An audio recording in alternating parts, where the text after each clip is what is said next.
மன்றாட்டு என்ன? ராஜ்யத்தில் பாதி மட்டும் கேட்டால் உனக்கு கொடுக்கப்படும் சொன்னார். ரெண்டாவது, நீ விரும்புகிறத என்னிடத்தில் கேளுன்னு சொன்னார்.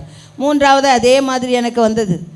எப்போ பார்த்தாலும் கேளு கேளுன்னு சொல்லிகிட்டு இருக்கிறேன்னு பிலிவர்ஸுக்குள்ளேயே ஒரு எண்ணம் வந்துடுமோ, எப்பாரு கேளுங்க கேளுங்க என்று சொல்லுகிறார்களே என்று சொல்லி, நான் ஆண்டவரே எனக்கு வேறு வார்த்தையை கொடுங்க என்று சொல்லி கர்த்தரிடத்தில் இப்படி தான் நான் ஜெபிக்கிறேன். அப்படி ஜெபிக்கும்போது கர்த்தர் எனக்கு ஏசாயாவின் புஸ்தகம் 58ஆம் அதிகாரம் 11வது வசனத்தை கொடுத்தார். வாசிங்க அந்த வசனத்தை.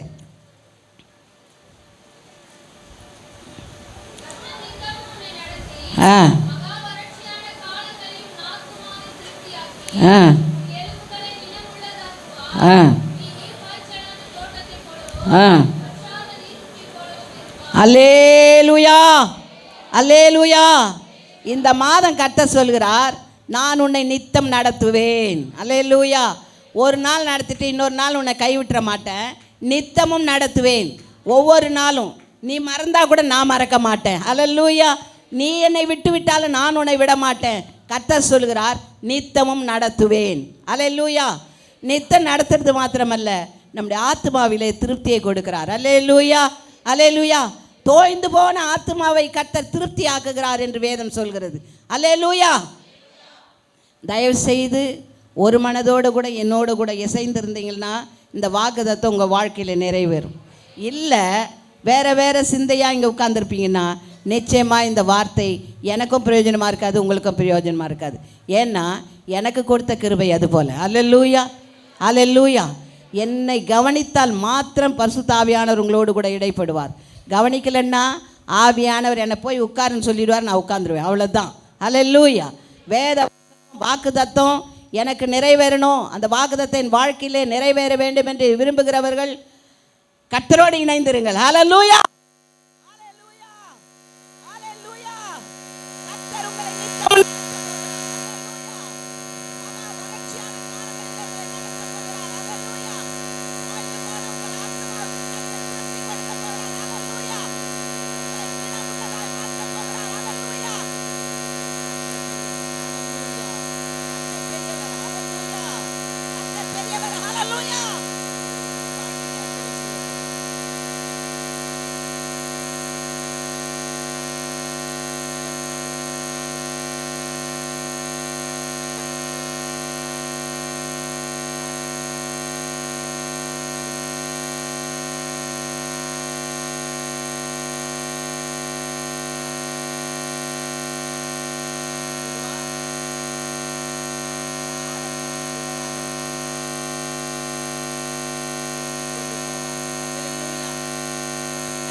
நம்ம பலர் நினைக்கலாம் தேவனுடைய வீட்டுல வந்தா பாதுகாப்பு கிடைக்கும், தேவனுடைய வீட்டுல வந்தா பசுத்த கிடைக்கும், வீட்டுக்கு வந்தா ஆறுதல் கிடைக்கும், வீட்டுக்கு வந்தா இருமை கிடைக்கும், வீட்டுக்கு வந்தா இரக்கம் கிடைக்கும், வீட்டுக்கு வந்தா தயவு உண்டாகும். தேவனுடைய வீட்டிலே கர்த்தர் உன்னை நன்மையால் திருப்தியாக்குவார். ஒவ்வொருத்தரும் தேவனுடைய வீட்டை தேடுவோம். நாங்க வீட்டுல ஜெபிக்கிறோம், வீட்டுல ஜெபிப்பீங்க. யாரை ஜெபிக்கலன்னு சொல்ல, ஆலயத்திலே அவங்க சத்தத்தை கர்த்தர் கேட்டார். ஆலயத்துலதான் சத்தத்தை கேட்கிறார் கர்த்தர். வீட்டுல கேட்க மாட்டாரா? கேட்பாருங்க. ஆண்டவர் எதுக்காக ஆலயத்தை பிரத்யேகமா பிரித்து வச்சிருக்கிறாரு? அந்த இடத்துல வரும்போது சாலமோன் தேவாலயத்தை பிரதிஷ்டை பண்ணும்போது என்ன சொல்லி பிரதிஷ்டை பண்ணான்? இந்த இடத்துல நீ எவன் ஜெபித்தாலும் அவன் ஜெபத்துக்கு கண்கள் ஆலயத்துக்கு நேரே வந்து ஜெபித்தால், ஆலயத்துக்குள்ள ஜெபித்தால் உன் கட்டு நீங்கும், வியாதி நீங்கும்,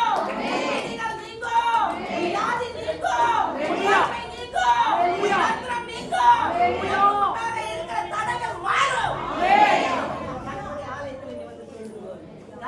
ஆசீர்வதிப்பார். ஹல்லேலூயா. நிறைய பாயிண்ட் எடுத்துறேன். சாசு கரெக்ட்டா கட் பண்ணி போட்டான். இருந்தாலும் கர்த்தர் சொல்ற வார்த்தைகளை அடியால் சொல்லும்படியாக உங்களுடைய சமூகத்திலே கர்த்தர் எனக்கு உதவி செய்வாராக. ஹல்லேலூயா. ஹல்லேலூயா.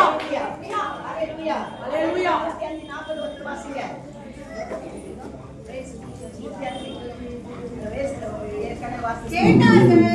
அவர் காடைகளை வரப்பண்ணினார், வான அப்பத்தினாலும் அவர்களை திருப்தியாக்கினார். ஹல்லேலூயா. கேட்டார்கள். கர்த்தர் என்ன பண்ணாராம்? காடைகளை கொடுத்தார். வானத்தின் அப்பத்தினாலே அவர்களை திருப்தியாக்கினார். அன்பு தேவனுடைய பிள்ளைகளே, நீங்க கேட்கிற எதுவானாலும் கர்த்தரால் அதை கொடுக்க முடியும். ஹல்லேலூயா. இந்த மாதம் கர்த்தர் கொடுக்க போகிறார். என்ன கேட்க போறீங்கன்னு தெரியாது. நித்தம் நித்தம் நித்தம் தேவனுடைய பாதத்திலே அமர்ந்து தேவ வசனத்தை வாசித்து தேவனிடத்திலே ஜெபித்து நீ கேட்கிற காரியம் எதுவோ அதை கர்த்தர் நடத்துவார். ஹல்லேலூயா. நித்தம் உன்னை போஷிக்கிறவராய் இருக்கிறார், நித்தம் உன்னை நடத்துகிறவராய் இருக்கிறார், நித்தம் உன் மேல் கண்ணை வைத்து ஆலோசனை சொல்லுகிறார். சங்கீதம் 32 நாம் வாசிக்கும் பொழுது கர்த்தர் என்ன செய்யறாரா? 32:8 உன்மேல் கண்ணை வைத்து உனக்கு ஆலோசனை சொல்லுவேன் என்று சொல்லி இருக்கிறார். அப்படின்னா என்ன? தினந்தோறும் நீ தேடும்போது கர்த்தருடைய கண்கள் உன்மேல் நோக்கமாய் இருக்கிறது. அல்லேலூயா. கர்த்தருடைய கண்கள் உன்மேல் நோக்கமாய் இருக்கிறது. நீ அவரை தேடும்போது என் மகன் என்னை தேடி வருகிறான். அல்லேலூயா. தேவ சமூகத்துல வரும்போது நான் பாக்குறேன், ஐயோ க்ளோரி வந்தாச்சா, வசந்தா வந்தாச்சா, வனஜா சிஸ்டர் வந்துட்டாங்களா, இந்த சகோதரிகளா வந்துட்டாங்களான்னு ஒவ்வொருத்தரும் போன் பண்ணி கூப்பிடுறேன். நானே இவ்வளவு சந்தோஷப்படும் போது பிதாவாகி தேவன் எவ்வளவு சந்தோஷப்படுவார். நீ தேவாலயத்துல வந்தேனா, என் மகன் தேவாலயத்துல என்னை தேடி வந்திருக்கிறான், ஆகினால் நான் அவனை நித்தம் நடத்துவேன். இன்றைக்கு அவனுடைய தேவை என்ன, அவனுக்கு உண்டான காரியம் என்ன என்று சொல்லி ஒவ்வொரு காரியங்களும் உனக்காய் செய்ய அவர் முற்படுவார். அவர் முன் வருவார் உனக்காக செய்வதற்கு. ஆகினால் கர்த்தரை தேடு. கர்த்தரை கண்டடைய தக்க சமயம் இதுதான். அவரை நோக்கி பாருங்க, நீங்க பிரகாசம் அடைவீங்க. அல்லேலூயா. அவர் உங்களை நித்தம் நடத்துவது மாத்திரமல்ல, போஷிக்கிற தேவனாய் இருக்கிறார். அல்லேலூயா. அல்லேலூயா. பிள்ளைகள்ல பசினால் இருக்கிறத எந்த தாய் தாப்பனும் பார்த்துட்டு இருக்க மாட்டாங்க. அதே போல நீ தேவையோடு இருக்கிறதை உன் தேவன் பார்த்து கொண்டு இருக்க மாட்டார். ஒரு நாள் நிச்சயம் கர்த்தர் அதற்கான பதிலை கட்டளையிடுவார். அல்லேலூயா. நீ தேவனிடத்தில் கேட்ட உன் விண்ணப்பத்தின்படியே உனக்கு ஆக கடவது என்று வேதம் சொல்கிறது. நீ கர்த்தரிடத்தில் எதை கேட்டாலும் கர்த்தர் அதை செய்வார். இப்ப நிறைய பாயிண்ட் இருக்கு, அவையெல்லாம் சொல்வதற்கு எனக்கு டைம் இல்லை. ஒரே ஒரு காரியத்தை மாத்திரம் யாருக்கு நல்லா கண்ணு தெரியுமோ அவங்க வாசிங்க. எனக்கு இருட்டா இருக்குது, வாசிக்கிறது கொஞ்சம் கஷ்டம்தான். ஆனாலும் இந்த வசனங்களை நான் எதற்காக உங்களுக்கு சொல்றேன்னா, நிச்சயமாகவே அந்த ஜனங்கள் கர்த்தருடைய சமூகத்துல அவ்வளவாய் நொறுக்கப்பட்டு சத்ருவினாலே வருகிற போராட்டத்தினாலே, எதிராளிகள் வருகிறதான சண்டையினாலே, உபத்திரத்தினாலே அவங்க நெருக்கப்பட்டிருந்தாங்க. அந்த நெருக்கப்பட்ட நேரத்தில் அவங்க என்ன தெரிஞ்ச செஞ்சாங்க? ஐயோ நம்ம போய் என்ன பண்ணலாம், அவர்களுக்கு விரோதமாக சண்டை போடலாம், அவர்களுக்கு விரோதமாக யுத்தம் பண்ணலாம்னு நினைக்கல. அதற்கு மாறாக அவர்கள் ஒரு காரியத்தை செய்தார்கள். வாசிங்க 2 நாளாகமத்தின் புஸ்தகம் 20ஆம் அதிகாரம் 3 வாசிங்க. ஒருத்தர் 3 வாசிக்கலாம்.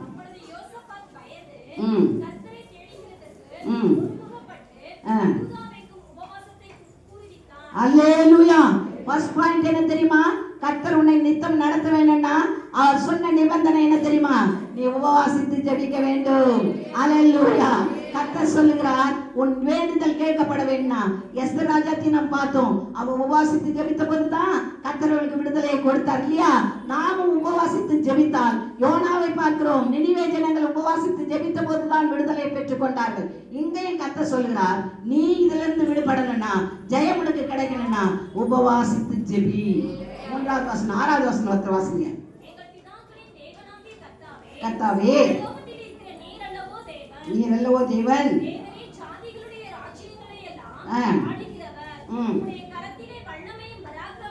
யாருடைய கரத்துல வல்லமை பராக்கிரமம் இருக்கிறது? நம்ம கையிலையா? இல்ல நம்ம சொந்த பந்தங்கள் கையிலையா? இல்லங்க. ஏதாவது ஒரு சின்ன காரியம்னா கூட நம்ம பயந்து நடுங்கிடுவோம். ஆனா கர்த்தர் சொல்கிறார், இந்த யோசேபாத் சொல்கிறான், உம்முடைய கரத்துல வல்லமையும் பராக்கிரமம் இருக்கிறது. பராக்கிரமராகிய கர்த்தர் உன்னை நித்தம் நடத்த போகிறார். அல்லேலூயா. பராக்கிரமசாலியாக யுத்த புருஷனாகிய தேவன் உனக்காய் யுத்தம் செய்ய போகிறார். அல்லேலூயா. அவர் சொல்லுகிற காரியம் என்ன? இதை நான் உன்னை நித்தம் நடத்தணும். மகா வறட்சியான காலத்துல உன் ஆத்மாவை திருப்தி ஆக்கணும். கொழுப்பையும் நிலத்தையும் உண்டது போல உன்னை திருப்தி ஆக்கணும். என் வீட்டின் நன்மையால் உன்னை திருப்தி ஆக்க வேண்டும் என்றால் நான் சொல்லுகிற நிபந்தனை இன்னைக்கு என்ன நிபந்தனை? உபவாசித்து ஜெபிக்க வேண்டும். கர்த்தருடைய சமூகத்தில் அவரை புகழ்ந்து பாட வேண்டும். அவரை துதிக்க வேண்டும். அப்படி துதிக்கும் போது கர்த்தர் இறங்குகிறார். அல்லேலூயா. கர்த்தர் இறங்குகிறார். அல்லேலூயா. அன்பு தேவனுடைய பிள்ளையே, உபத்திரம் மேலே இருக்கிறது, நான் என்ன செய்ய முடியும் என்று கவலையோட பாரத்தோடு இருக்கிறாயா? அந்த நேரத்தில் நீ அந்த கவலை பார்க்காத, ஸ்தோத்திரம் பண்ணு. துதியினாலே எரிகோ கோட்டை விழுந்தது போல நீ துதிக்கும் போது உன் பாரங்கள் மறையும். நீ துதிக்கும் போது உனக்கு எதிராய் வருகிற எல்லா கட்டுகள் அறுக்கப்பட்டு போகும். நீ துதிக்கும் போது உனக்கு எதிராய் செய்யப்பட்ட செய்வினை ஆவிகள் ஒன்றுமில்லாமல் தகர்த்து போகும். ஆகையினால் நீ துதிக்கும் போது கர்த்தர் உனக்கு அற்புதம் செய்கிறவராய் இருக்கிறார். அல்லேலூயா. அல்லேலூயா. அல்லேலூயா. 12வது வசனம் நிறைய இருக்கிறது.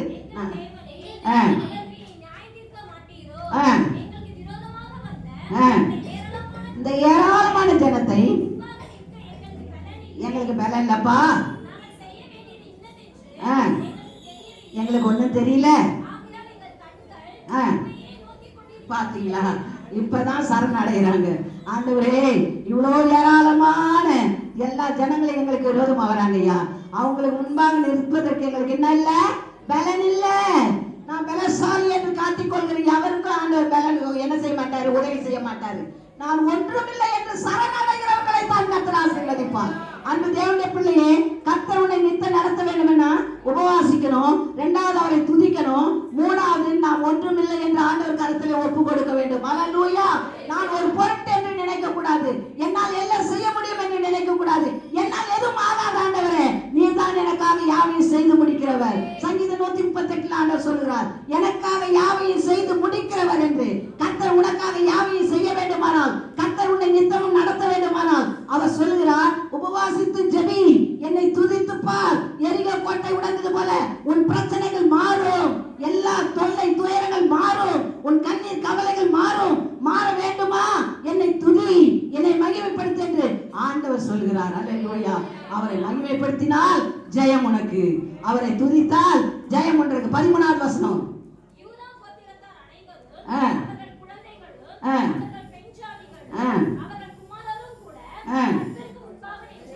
கர்த்தருக்கு முன்பாக யார் நின்னாங்க? புருஷன் மட்டும் நின்னாரா? இல்ல மனைவிகள் மட்டும் நிக்கிறாங்களா? இல்லங்க, குடும்பமா நிக்கிறாங்க. அல்லேலூயா. அல்லேலூயா. குடும்பமா ஆராதிக்கிறது இருந்து புரியுதா? குடும்பமாய் ஆராதிக்க வேண்டும் என்று தெரிகிறதா? நான் ஒரு ஆள் போனா போதும் நினைக்காதே. கர்த்தர் சொல்லுகிறார், யூதா கோத்திரத்தில் உள்ள ஆண்களும் பெண்களும் குமாரரும் குமாரத்திகளும் பிள்ளைகளும் ஒன்று சேர்ந்து கர்த்தருக்கு முன்பாக நின்றார்கள். அல்லேலூயா. அப்படி குடும்பமாய் நிற்கும் போது தான் விடுதலை உண்டாகிறது. அல்லேலூயா. குடும்பமாய் நிற்கும் போது தான் ஜெயம் உண்டாகிறது. அல்லேலூயா. குடும்பமாய் நிற்கும் போது தான் கர்த்தர் அற்புதம் செய்கிறார். 14வது வசனம்.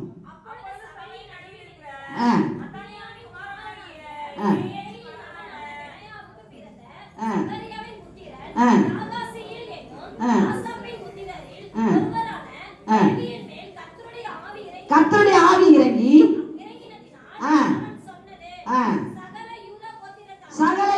கோத்திரத்தாரும் இது இஸ்ரவேலின் குடிகளே, யோசபாத்தே கேளுங்கள், இந்த ஏராளமான கூட்டத்துக்கு நீங்கள் பயப்படாமலும் கலங்காமலும் இருங்கள் என்று கர்த்தர் உங்களுக்கு சொல்கிறார். இந்த யுத்தம் உங்களுடையதல்ல. கரங்களை தட்டுவோமா? கர்த்தர் சொல்கிறார், போராடி கொண்டிருக்கிறாயே, இந்த போராட்டம் உன்னுடையதல்ல. அல்லேலூயா. இந்த போராட்டம் உன்னுடையதல்ல. இந்த கஷ்டம் உன்னுடையதல்ல. இந்த தீங்கு உன்னுடையதல்ல. உனக்கு விரோதமாய் உருவாக்கப்படுகிற எந்த ஆயுதமும் வாய்க்காமல் போகும். கர்த்தர் உனக்காக யுத்தம் பண்ணுவார். இந்த யுத்தம் உன்னுடையதல்ல. நீ ஜெபிக்கிறாய், நீ ஜெபிக்கும் போது கர்த்தர் விடுதலை உண்டாக்குறார். அல்லேலூயா. பார்வோன் சேனை இஸ்ரவேல் ஜனங்கள் பின்தொடர்ந்து வந்தார்கள். ஆனால் கர்த்தர் நடுக்கடலிலே அவர்களை முழுகடித்தார். அல்லேலூயா. அன்பு மகனே, மகளே, உன்னுடைய துன்பம், உன்னுடைய கண்ணீர், உன்னுடைய கவலை, உன்னுடைய எல்லா ஏக்கங்களும் கர்த்தருடைய பாதத்தில் இருக்கிறது. அவர் ஒரு நாள் உன்னை விட்டு விலக மாட்டார். அவர் தான் சொல்லி இருக்கிறார், நான் உன்னை நித்தம் நடத்துவேன், உன் ஆத்மாவை திருப்தி ஆக்குவேன், நினத்தையும் கொழுப்பை உண்டது போல உன் ஆத்மா திருப்தி ஆகும் என்று சொன்ன ஆண்டவர் உன்னை ஒருபோதும் கைவிட மாட்டார். சொல்லுகிறார், இந்த யுத்தம் உன்னுடையதல்ல. நீ இல்லப்பா யுத்தம் பண்றது, நான் உனக்காக யுத்தம் பண்ணுகிறேன். வாசிக்க 14வது வசனம்.